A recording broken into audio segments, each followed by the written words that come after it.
What makes you believe in yourself so strongly? Ha! Well, it helps to be old because you've been through a lot and you have more confidence that you've seen a lot of scenarios play out in different ways. And so I have more confidence in the things I'm thinking because I've seen something similar in the past. And in predicting the future, I have a pretty good sense because I meet with 8 new entrepreneurs every day, and they tell me what the future is going to look like, or at least their view of it.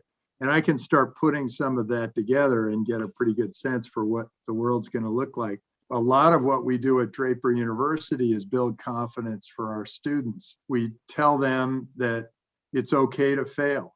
You can fail and fail again until you succeed. You keep trying, everything will work out eventually. Failure teaches you as you go more than any book can teach you. And so by failing, you end up really being more successful because you've had more experience and you get more wisdom. Also, when I grew up, my mom always said, go explore. And exploration was a big deal. And so I think going through life exploring builds your confidence because you try things. And if they don't work, then you know, okay, we don't want to do that again. But if they do, then you go, oh, okay, I can follow that path a little farther. People say that success is a mindset. What are the mindset principles that have guided your life? Something my dad always said that his father told him, and he passed on to me, was it doesn't matter who's buying or who's selling. It's the personal connection that matters. So if you can build personal connections, then you learn all sorts of things. You find opportunities that you never would have found if you hadn't sort of dug in and really gotten to know the people. And I think that mindset is one where you're really dealing with people. It isn't all about numbers. It's partially about what the future holds, but a lot of it is about people and how you treat them, how you build your relationships, how you treat your customers, your suppliers, your employees, all that. Do you have any fears? What are they and why? I don't have a lot of fears. I even have a sticker on the back of my computer that says, "Fear is the mind killer." It's a quote from Dune, the book Frank Herbert wrote called Dune. And he says, "Fear is the mind killer." And it really is. These people who watch the news on a regular basis, there's something that's going off in their head that's scaring them. And that's why they keep coming back. It's like an addiction. And I watched the news with that in mind. And I thought, okay, well, how many of the stories are really built around fear? And I was watching the news and I watched 13 stories and all 13 were trying to scare people. And so now I call it the snooze, the scary news, snooze. If you watch the news and build that into your thinking, you'll be afraid. You'll be afraid of all sorts of things.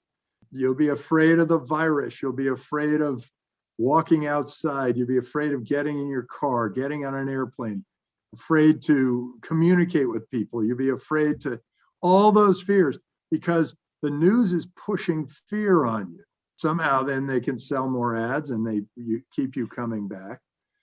But if you go out and you explore the world and you see things and you meet people and you drive and you fly and you try things and you start businesses, you realize that those fears are unfounded.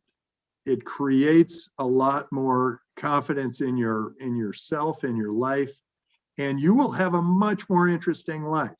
People will say it's more dangerous. I think it's more dangerous to watch the news. I think that creates tension, cancer, diabetes, all these bad diseases because people are sitting there fearful of going out and doing something. So I encourage you, forget your fears, go out there, live your life, meet people. It doesn't matter, a lot of people, you think, oh boy, that guy must be very scary. Then you start talking to him, and then the guy starts smiling, and the world opens up and everybody's happy. Are you going to run for governor for California or president of United States? Ah, well, not if my wife has anything to say about it. I don't have plans. I think actually, if you are in those jobs now, you're trapped. You're trapped in not really being able to make anything happen, any great accomplishments. I'll tell you what, though, as an advisor to leaders, I always talk about two things, and one is trust, and the other is freedom. And if you build trust in your society and you build freedom in your society, you will have a very full workforce. You will have a very wealthy society. You'll have a creative environment. The economic systems will be running like clockwork, and you'll just have a better life. And so will everyone who works in your country. Whether you run a company, a country, a state, a city, freedom and trust are what are the things that matter. You've got to allow people the freedom to go try things, and you've got to trust that they will do good things. Can you please describe more about the freedom side? Because ideally, freedom is definitely good, but practically. Yeah, I'll use Korea as an example. My dad fought in the Korean War, and after the war, there was the demilitarized zone right between South Korea and North Korea. And North Korea took on Marxism, socialism, government control, no freedoms. Government told everybody what they had to do. This woman who escaped from North Korea, I met her. She looked up at me. She's about 4'2". She looks up at me. I'm 6'4". And she said, if I lived in a free country, I'd be looking you eye to eye. And she said, but my lunch consisted of 24 kernels of corn, because that was what the government told me what lunch was supposed to be. And that's all I was allowed to eat. And then South Korea was the free market, open system, free speech, capitalistic democracy. So you're comparing Marxism to Adam Smith. And okay, what's happened? So it's been about 70 years. The average South Korean makes 460 times what the average North Korean makes. And even when adjusted for purchasing power, 460 times. And the average South Korean is now 4 inches taller than the average North Korean. So clearly that experiment shows that freedom matters. Freedom is everything. It creates economic value, it creates healthier people, it creates more creativity. And then trust, I always look to Singapore for my comments on trust, because Singapore was the least trusted country. It was just thievery everywhere. And they were one of the poorest in the world. I think they were maybe the poorest in the world about 70, 80 years ago. And then Lee Kuan Yew came in and he built trust into the system. Everywhere he went, built trust. He trusted everybody and he demanded trust of everybody. And then 60, 70 years later, he has built a country that is now one of the most trusted in the world, but also one of the richest. The average Singaporean, I think, is either the second or third richest per capita country there is. The average Singaporean is richer than almost everyone else. So I think you've got freedom and trust, and if you can build freedom and trust into a system, you end up with a great world. That's, by the way, why Bitcoin's so important to me, because it builds trust around the world and freedom around the world.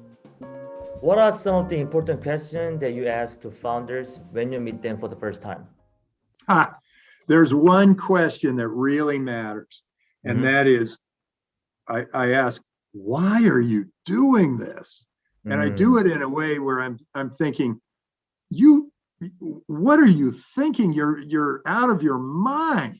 And I ask it in that way because the the would-be entrepreneurs are saying, well, Joe thought it was a good idea or whatever. And they kind of back away, or they say, oh, well, I wanted to make money, or I wanted to, the clever ones say, I want to make you money. But the real entrepreneur, the true entrepreneur, when you ask that question, they come forward and they burst out of their heart and they say, because they did it all wrong at my company, I tried and tried and tried to tell people that the customers wanted this, but they just wouldn't listen. And I had to create this business. It's one of those things like I had to do it because the world wouldn't have seen it if I hadn't. So that's the question. One question. If you have the right intonation, you get an answer that you want. What are some of the top reasons most startups fail? Startups usually fail because the people aren't getting along. It's sometimes there's no market for the product, but that's rare. Sometimes the product, they can't make it work. That's rare. It's usually just the people. If they are getting along and all humming along and everybody's excited about what they're doing, they're going to get it done. I mean, I think Elon Musk is going to get people to Mars because people are excited about that prospect. So if people are excited and they're getting along because they have a common purpose, it's going to work out. But if you have two people who both want to challenge each other the whole time, that's going to lose. I mean, unless they're challenging each other for the good of the company. But if they're challenging each other to unseat each other, then you're going to have problems. And we've had problems when two founders were dating. We've had good success when they're married, but not when they're dating, because it's stressful to run a business, and usually the relationship blows up and then the business blows up if they're dating. Either that or they're just not listening to the customer. That's a thing. The customer, you got to always delight the customer. Do whatever it takes to make the customer happy. And if you do that, then your business can be all right. What other sectors, like except cryptocurrency, are you excited about and you are looking into investing? Yeah, so Bitcoin's number one. But here's the thing. I'm looking at these technologies that are changing industries. So I look for lazy industries where the existing oligopoly is charging high prices and providing bad service to their customers. That's number one. Then I look for startups that are using new technologies to apply to those industries. And I want those to be big industries. So the reason I'm excited about Bitcoin and the blockchain and smart contracts, as well as artificial intelligence and surveillance, is they can transform the biggest industries in the world. The internet was a new technology and it transformed communications and information and gaming and entertainment, media, all these industries. Well, now we have technologies that can transform the biggest industries in the world: banking, insurance, commerce, finance, government, healthcare.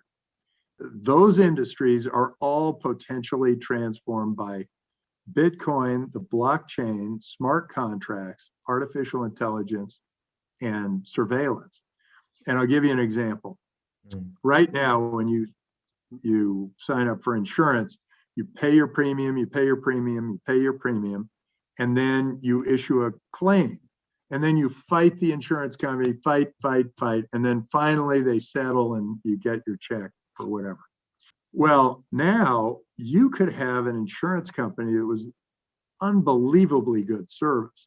Let's say you pay your premium in Bitcoin, you pay. And then rather than issuing a claim, surveillance shows that your house burned down, or surveillance shows that you have a disease that needs to be treated. And the money drops right into your Bitcoin wallet before you even issue a claim. They see that the surveillance somehow shows all the things that are happening to you at any one time. And the insurance company knows when those things are happening, and you get your money right in your Bitcoin wallet without thinking. And what is government but a series of insurance companies? It's your healthcare insurance and your workman's comp insurance, your unemployment insurance, your social security, your welfare, your pension. They're all insurance programs. So government can be done and can be automated, and you can provide better governance to people than they're getting currently. And that governance doesn't have to be tied to any geographic territory. That governance can be across borders. I could get my social security from Chile and my healthcare insurance from Canada, and my pension can be run in Switzerland. And so I think, and Estonia was the first government to sort of recognize this. They had their virtual residency program. Well, that's just the beginning. Once people can start offering services, government services across border, then people start thinking that instead of being tribal, like I am Korean, instead you're saying I am a member of this world, and I grab my governance from all these different locations, different services. And that will make governments improve, and governance will improve, and governments will have to compete for us. They'll have to provide better service. They'll be accountable to us. The Draper ecosystem keeps growing, as far as you know, and everybody's very excited about it. What are some of the latest developments that you are excited about? Yeah, it grows in fits and starts. You know, we do have our ups and downs. It's very exciting to see it grow. And a lot of what I do with the Draper ecosystem is experiment. And when an experiment's a success, then I double down on the experiment. So Draper University was a great way to attract amazing entrepreneurs from all over the world and encourage those entrepreneurs to try new things and to grow and build businesses.